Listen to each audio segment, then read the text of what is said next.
Hey, beautiful magic. Can you hear me? Let me turn this on so I can. I hope we don't have no problems today. Because if we do, I'm going to be mad. Because it looks like the Wi Fi is tripping. Because it looks like the Wi Fi is tripping. No, okay, I can hear myself. Because it looks like the Wi Fi is tripping. No, okay, I can hear myself. Can you hear me? I'm going to wait till some more people log in.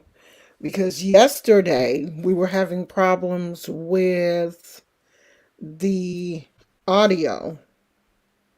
So I want to make sure that we don't have that problem today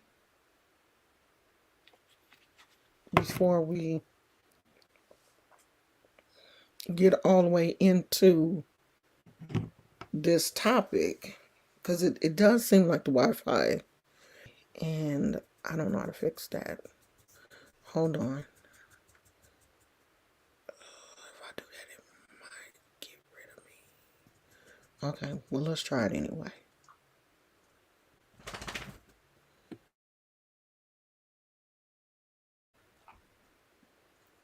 Okay. You still here? Let me know if you still here. Cause I don't know what's going on, child. I can't hear myself. Well, for one, I don't have I'm this weekend for sure. I'm going to go and get the adapter for the headphones so I can at least hear myself because it's kind of irritating to not know if I'm coming off the way I want to. So if you can hear me, put a one in the chat or say, hey, yeah, I can hear you. Or you're clear or whatever. And let me put on the community wall that we are live.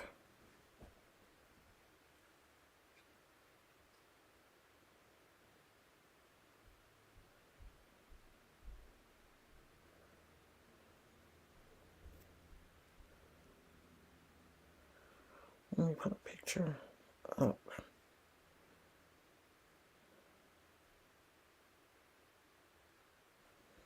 Okay. We are here. Okay.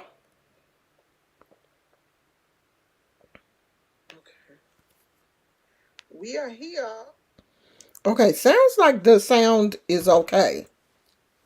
Sounds like it is when I listen to the playback on my phone. So I'm gonna give people a little bit of a chance to come in,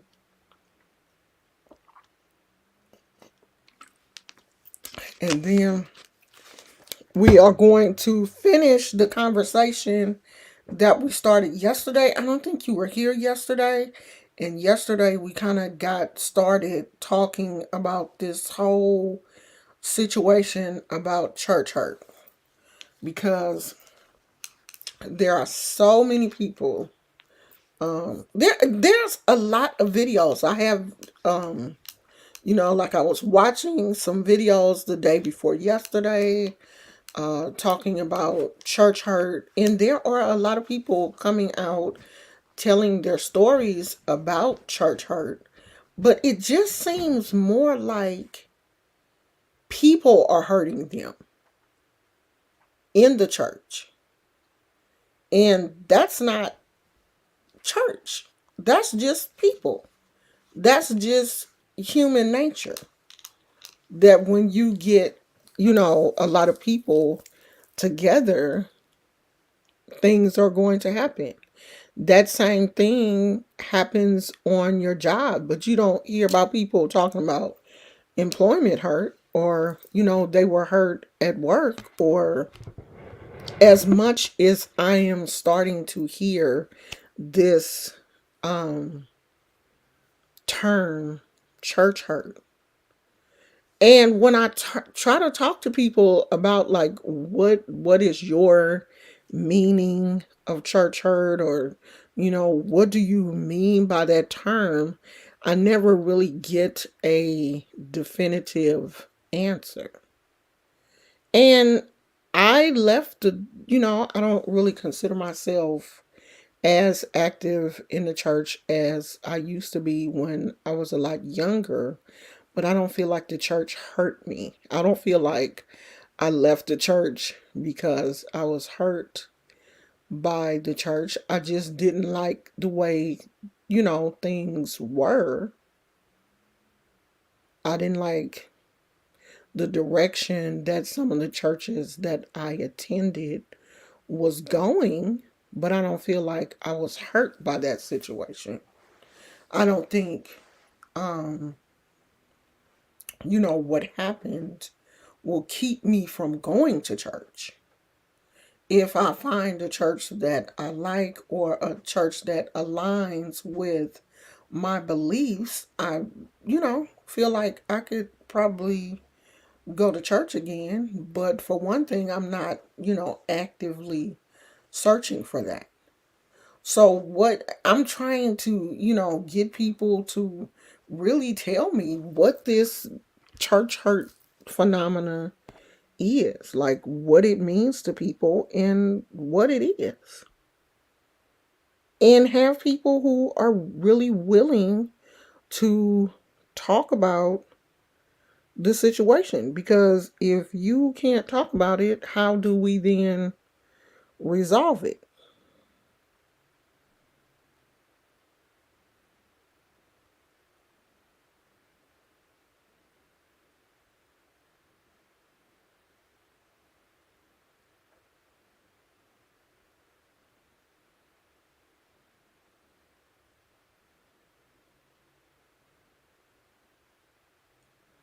What is my YouTube channel? Is it? I guess it's almost.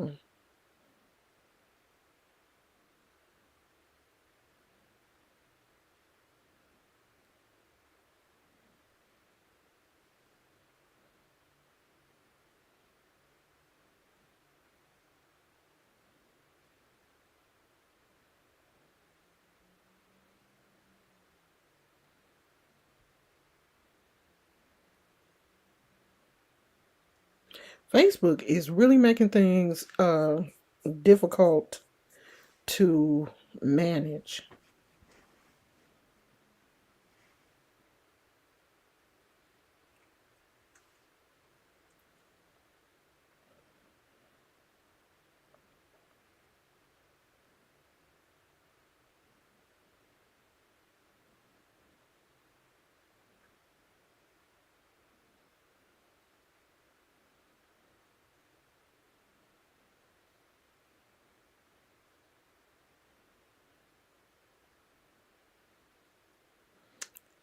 I can't spell.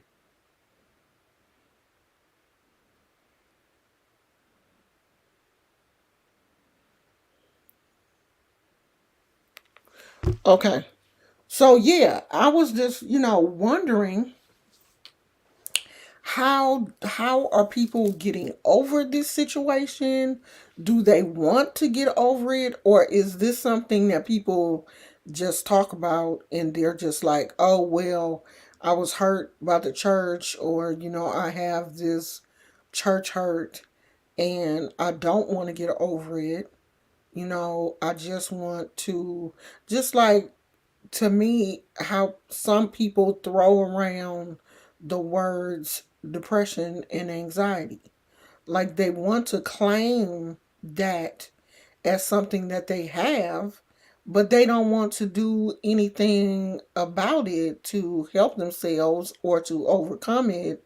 They just want to use that as a crutch, or use that as the reason why they're not attending church. Because, some people feel like they have to have a reason why they're not going to church, instead of just being honest with yourself and, I'm not going to church because I don't want to. It's not like I'm not going to church because someone hurt me. because I don't go to church because I don't want to. Church is so much different now than what it used to be when I used to attend church, that I just don't get the same feeling from it that I used to. So I choose not to do it. That's my reason right there. I don't feel like I have been hurt in any way.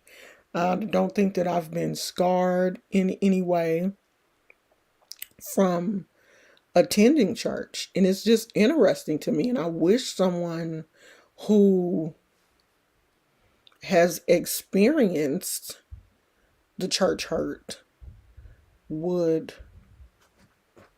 It sounded like somebody was coming in the front door. I wish someone who has experienced the church hurt would be able to come on and speak about their experiences, because I'm open to understanding the experiences and listening to experiences of other people, because I've never been in a church situation where I've been hurt so bad that I have not wanted to attend. Now, things were different, yeah. And things are going to be different at every church that you attend. Every church service is different. Every pastor is different. Every elder is different. So Toontown said church is too expensive. How? How is it expensive? Because they're not forcing you to, you don't have to give them people your money. When the collection plate come around, you could hand it to the next person. You legit don't have to give them anything if you don't want to. I've been a visitor at churches and didn't feel like I wanted to give them any money. When they passed the offering plate around, I passed it to the next person. Or if it was one of those churches where you had to get up and, walk around to the offering plate, if I felt like I didn't want to give anything, I stayed in my seat. And you have the option to do that. So I don't understand how that would be an excuse that church is too expensive. What is expensive about it? I don't understand. Because everything is expensive. Like Netflix and Hulu, TV, Starbucks, McDonald's, everything. And we pay for what we want. Me and my husband was talking about how expensive cable was, so we, got rid of Comcast, and I think, what did we have after that? AT&T or something. And we got rid of that, but we ended up getting Hulu and Netflix and HBO and Disney and all of this other stuff. And it's like eventually all of that stuff adds up. You back at the point where you almost paying as much as you was when you had cable. So I'm not really understanding the expensive part, because we pay for what we want. We invest in what we think is important. And I have never felt like, even in churches that I was really involved in, that I had to give money that I didn't have. If I didn't have it, if I don't have it, I just don't have it. I don't have it to give. So, I'm not really understanding what is important, what is expensive about it. Now, this tradition, African spiritual tradition, is very expensive, because your initiations and readings, and everything is very costly, very expensive, much more expensive than traditional church. So, like I said, we will pay for what is important to us. If it's important, we'll pay for it. If we don't see the importance in it, then we won't want to pay for it. That's how I see things. And if you see things differently, then that's fine. Just, let me understand. Damn, I need to vacuum. Let me understand where it is that you're coming from. Let me understand what you feel, where's the money going? And I know there are a lot of ministers out there who are rich. There are a lot of people who give to the church, in turn making ministers rich, but no one is forcing them to do that. They're doing that on their own, free will, because you don't have to go there. You don't have to give to that pastor. You don't have to give to the church. You can always leave. That's a decision that you made to invest in that church. If you go to a mega church and you are giving your money to the church, which in turns makes the pastor rich, that's a decision that you have made. No one is forcing you to do that. Because if you are giving people access to your bank account and stuff, then I'm looking at you funny. Something is going on there. If you're in a position where you're giving the church your money, or you have given them access to your bank account and your life like that, then that's on you. That's not on the minister. So the TD Jakes and Creflo Dollars and Joyce Myers and what's that other minister? I can't think of his name that has the big church. That's the members that are doing that. And they doing it because they want to. Because they wouldn't get a dime of my money. Not a dime. Okay. And Creflo Dollar came to the Bay Area, and I went to one of his services, and I don't know how many times he passed that offering bucket. And every time he passed it, I just passed it to the next person. You're not getting none of my money. You flew here on a private jet. You are probably staying in one of the nicest hotels in the Bay Area. You're not getting a dime from me. I drove my Saturn. I had a little Saturn at the time. No, I think I had my Saturn SUV. I drove my Saturn SUV to the event. I, you know, I didn't have a private jet. I didn't arrive in a limo. I didn't have security. So you're not getting my money. That's that. That's a decision that I made. I wanted to, see him in person because I did watch him on TV. I had been, watching his services for a while. And when I heard he was coming to the Bay Area and he was really close to where I lived, and the tickets were free, I think. I think the tickets were free. Um, Either the tickets were free or my pastor had got some tickets. I can't remember which one it was because it was a while ago.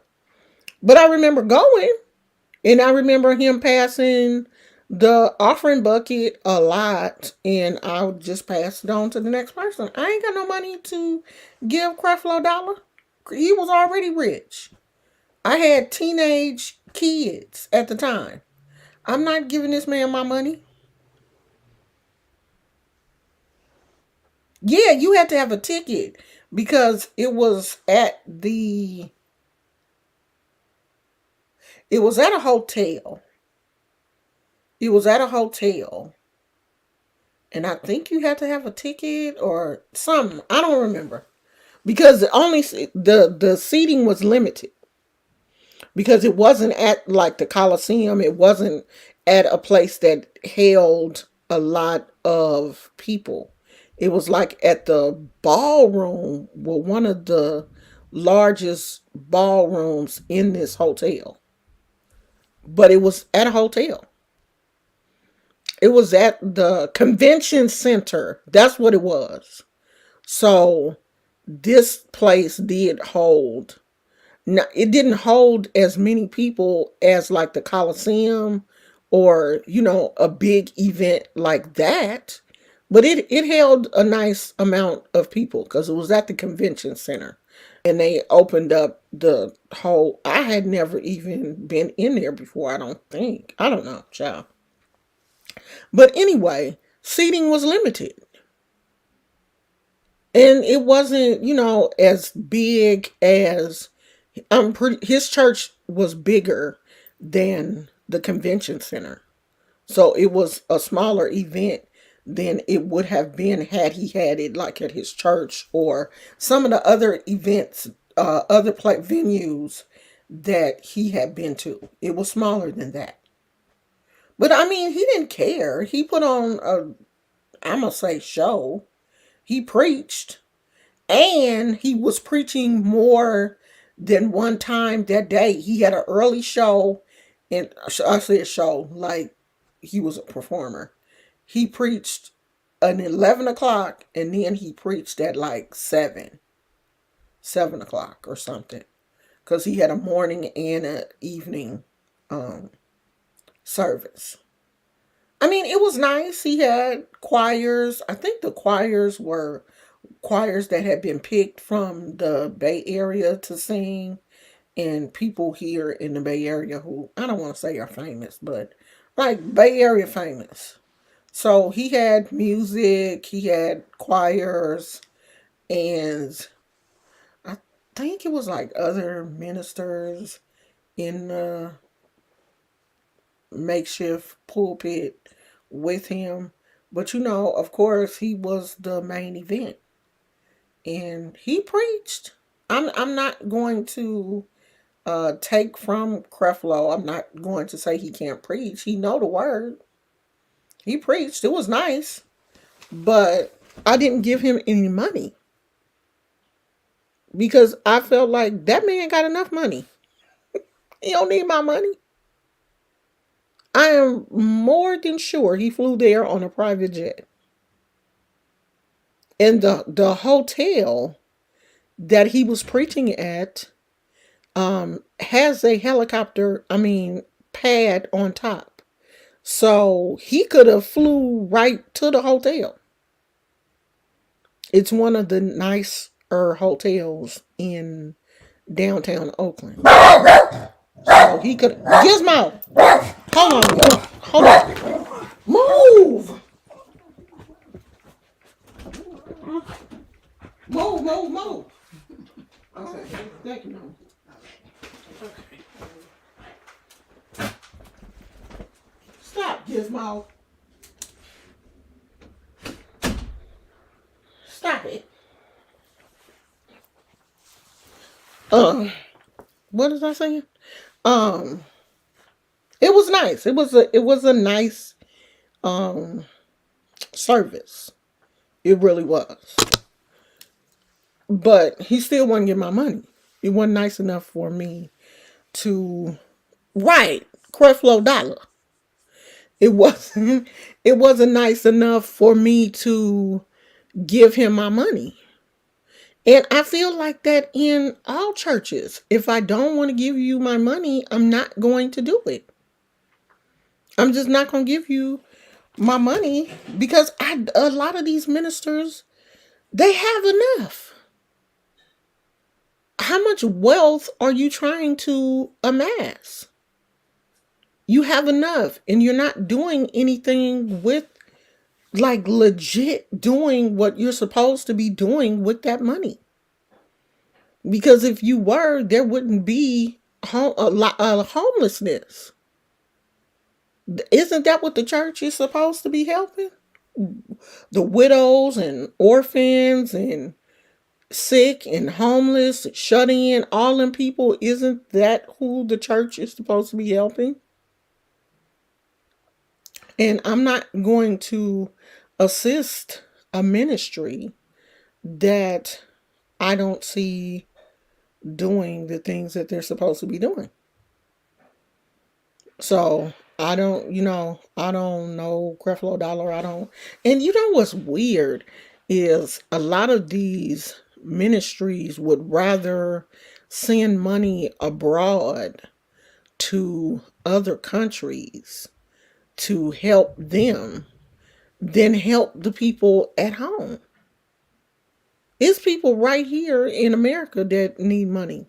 So why would you be sending money to other countries to feed other nations and you have starving children right here?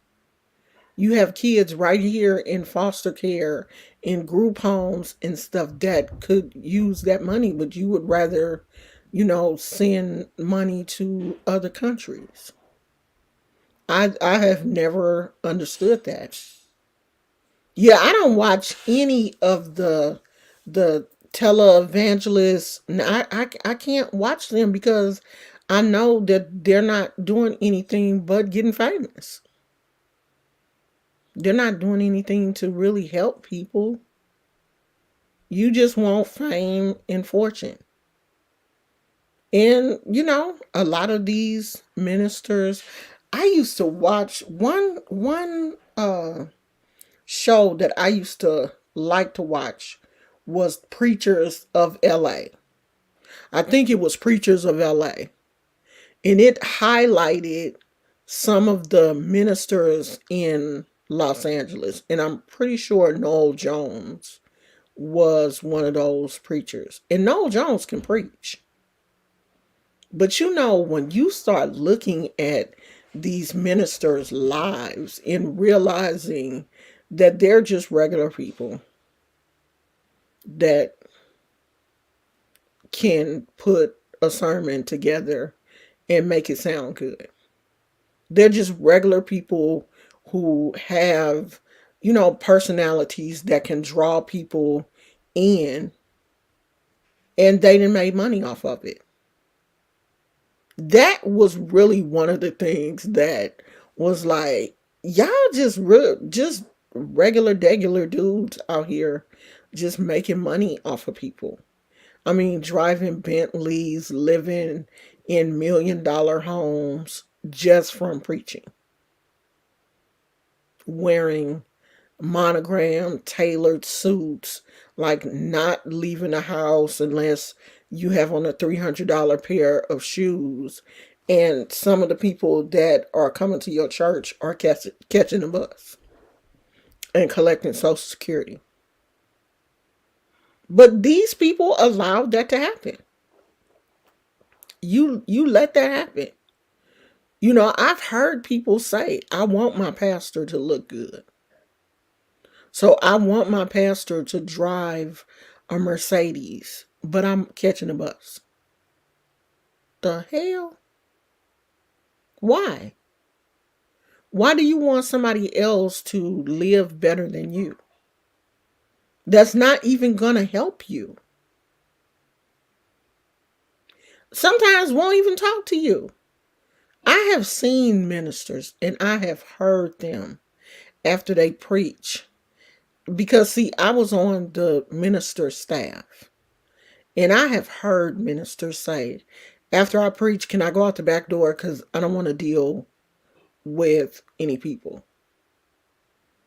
You know how after church people like to come up and shake the hand of the visiting minister, or tell them that I've heard ministers say, after I preach, is it any way, can someone escort me out the back because I don't like to shake hands and deal with people. When you're on the minister staff and you hear how some of these ministers, talk and how they are in real life, like legit real life, then you'll be like, I'm not giving these people no money. You're not getting none of my money. I'm not giving you a dime. Not one. I'm here for the entertainment. And that's how it got to the point how I looked at, the whole church situation. It was entertainment for me. I'm just there to watch.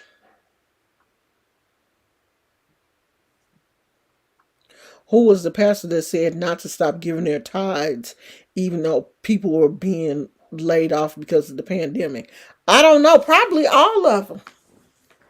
I know all of them pastors were like, you could send your tithes through Cash App. And I have legit seen pastors go live on Sunday with StreamYard, and at the bottom, like my little ticker thing is going across asking to like and subscribe. Their little ticker would be for you to pay your tithes through the Cash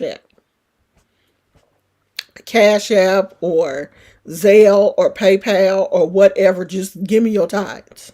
Don't forget to pay your tithes. And they would tell you how to do it. So, yeah, all of the pastors were doing that. And it is still some pastors who are streaming live on Sundays because, a lot of people still haven't gone back to church. So they are still streaming their services. Some pastors were actually streaming before the pandemic. They had already started, streaming and stuff. But of course, streaming got very more popular, a lot more popular after the pandemic. So yeah, how else were they going to get their tithes and offering if you didn't PayPal your or Cash App them your tithes and offering? They still need that money. They still need money to keep the lights on at the church and pay water bills. The church does have bills to pay. The upkeep of the church and all of that kind of stuff. Like, I don't have a problem with that. If you want to, have a building where you're going to worship, I don't have a problem with the upkeep of the building, keeping the lights on, the building fund and all of that stuff. I don't have a problem with. But I do have a problem with the pastor driving a Bentley to churches that are in lower income areas, because the majority of people that attend those churches in lower income areas are lower income people. Of course, they're middle class. They're, people from all different classes may attend that church, but the majority of people who attend the church in that area live somewhere in that area. So you rolling up to church in a Bentley, the pastor has his own place to park his car. Nobody can park next to his car because he rolling up in a Bentley or a Maybach or an expensive Mercedes E-Class, BMW, whatever, and he don't want nobody parking next to him because he don't want you to scratch his car. That's what I have a problem with. I have a problem with that. Now, the last pastor I had, he is on Facebook. He does stream on Facebook. He has a very small congregation. What did he drive? Did he have a Mercedes truck? I mean, it wasn't, he didn't have a lot to flash because his congregation wasn't that big. I think he was a college professor. So it wasn't like he was poor. You know what I mean? But he wasn't Bentley. He wasn't one of them Bentley pastors. He was like Mercedes truck pastor. And some Bible studies he would drive. He would ride his motorcycle because he was an avid motorcycle rider.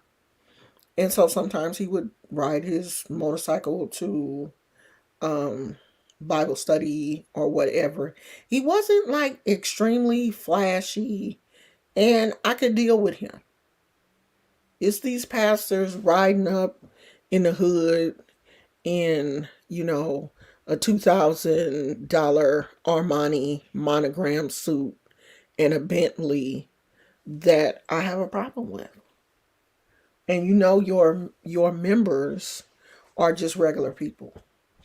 And you are trying to squeeze every dime out of them that they have. Those are the people that I have a problem with. But since no one is here to defend their church hurt, um, defend the definition of church hurt, we gonna let it go at this. Hopefully, I can maybe get somebody who can come on later and talk about what the whole church hurt thing is, because I really want to know. Like, I really want to know how people are hurt. Like, how were they hurt by the church? How did the church hurt them? I legit want to know. So I'm here. If anyone wants to email me and um, come on the show with me and talk about that and explain it to me, I'm here. You can, let me put my email in here. Oh, shoot.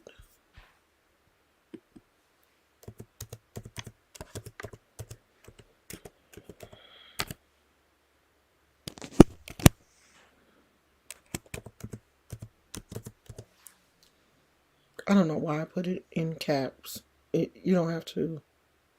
Um,